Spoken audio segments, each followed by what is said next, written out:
Well, Putin the cat has a tip for you.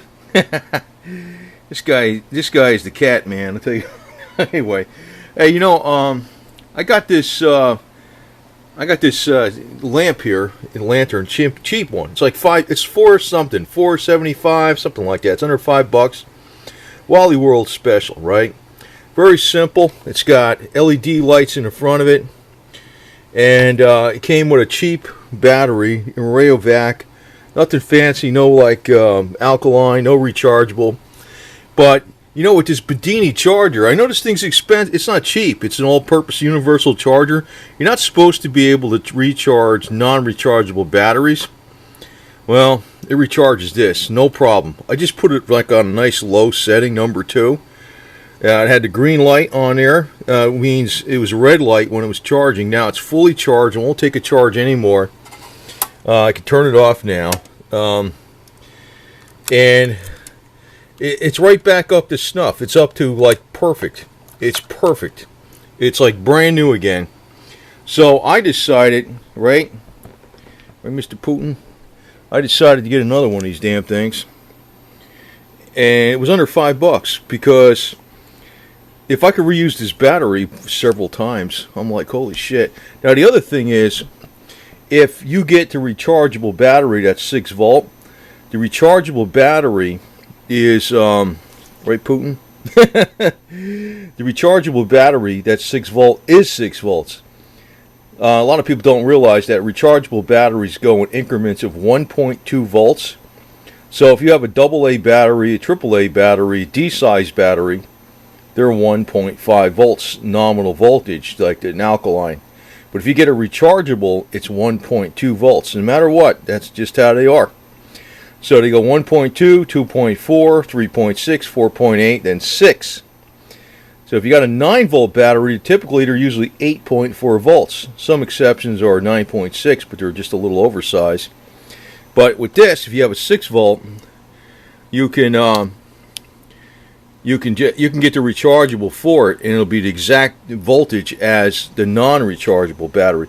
But this thing does seem to recharge the non-rechargeable batteries no problem. And that's freaking great, because this is not a non-electronic. It's nothing. There's nothing to this. It just touches the. You just stick this thing on there. It's simple as shit. You just put it on, and I gotta screw it on. So you just put the battery back in, you screw the lid back on, and it floats. It's should be waterproof, pretty much, and it's got the rubber button on here. Turn it on, nice bright light, man. But actually, if you get a rechargeable battery, I think it runs you maybe $10 for the rechargeable, so it's like twice as much money as the light and everything. But I can recharge these non-rechargeable batteries with this Bedini charger. Although they tell you you're not supposed to do that, it works absolutely perfect. You got to watch with the smaller batteries though, because it might overdo it with them. Like a AA or a AAA or something like that, you might have a problem. But with a large battery like this, it doesn't seem to have a problem at all. So I could probably recharge these several times. And I'm thinking, well, that's pretty good. Then after it doesn't recharge anymore, I'll just get a rechargeable for it, which will have the correct 6 volt. But I like stuff like this because every time I got electronic flashlights with, a thing that has a strobe and has this circuitry in there, they always freaking break. If they get wet somehow or something gets inside there or dampness, they always break. I like the LED lights because they don't freaking take too much power. And this has a whole pile of LEDs on it. I don't know if you can see in there. It's got a pile. You've heard that cat running around. It's got a whole pile of LEDs in there, but there's no electronics. It's just a simple on-off switch, simple connection, and these kind of batteries, they last pretty damn long, especially with the LED. So that's another thing though. Sometimes when you buy something like this that's fairly expensive, that's it's actually freaking paying for itself, a couple bucks here and there. because I would have got another battery for that. I would have got another battery for my other lantern, the one that had the big 6-volt bullet battery in it. I would have got another battery for that. It would have been another $5 here, $5 there, but it all adds up. And all of a sudden, you wind up, you pay for this whole thing anyway, even though it's over $300. You know, I think it's $330 with the freaking shipping, but, and it's something like this electronic, this makes a lot of sense. Because it's definitely going to pay for itself. I just don't like a lot of gadgets. I like it sometimes, some stuff electronic, and then most of the time, though, I like stuff non-electronic, very simple. But as far as electronic technology to restore batteries, I'm totally sold on this Bedini thing. And, you know, I figured if you'd have to get the rechargeable for this someday, I'll probably get umpteen years out of it, because I could probably recharge it at 500 times. Which means, you know, maybe it'll last me decades, because I got that thing, because it recharges it the right way. Plus, it lasts longer. Plus, it's got, you know, it actually gives it to the maximum safe charge it possibly can. It actually conditions the batteries.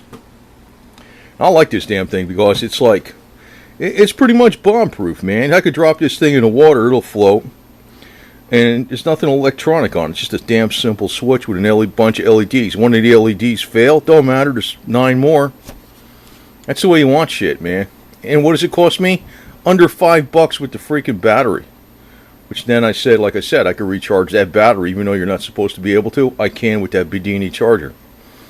So, you know, I always look for like practical little bullshit like this, and you know, hopefully I'll just pass on some like neat little tips. If you got a Bedini charger, there's a whole slew of uses you can find for this thing that they tell you you're not supposed to be able to recharge these damn batteries that are non-rechargeable. But the big non-rechargeables, like the big 6-volt batteries like this, it doesn't seem to be a problem at all.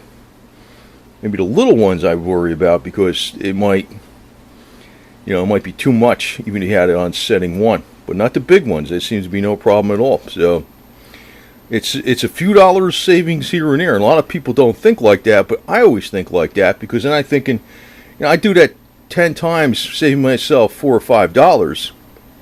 Well, I just saved, you know, $40-50 right there. That's part of the charger. Then you do that with other applications.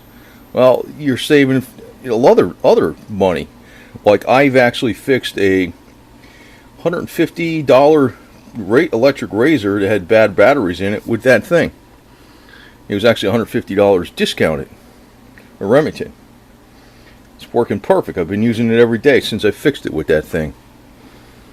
Amazing. So it's been saving a lot of money, actually, believe it or not. Even though it cost a few dollars, it's been saving a lot of money.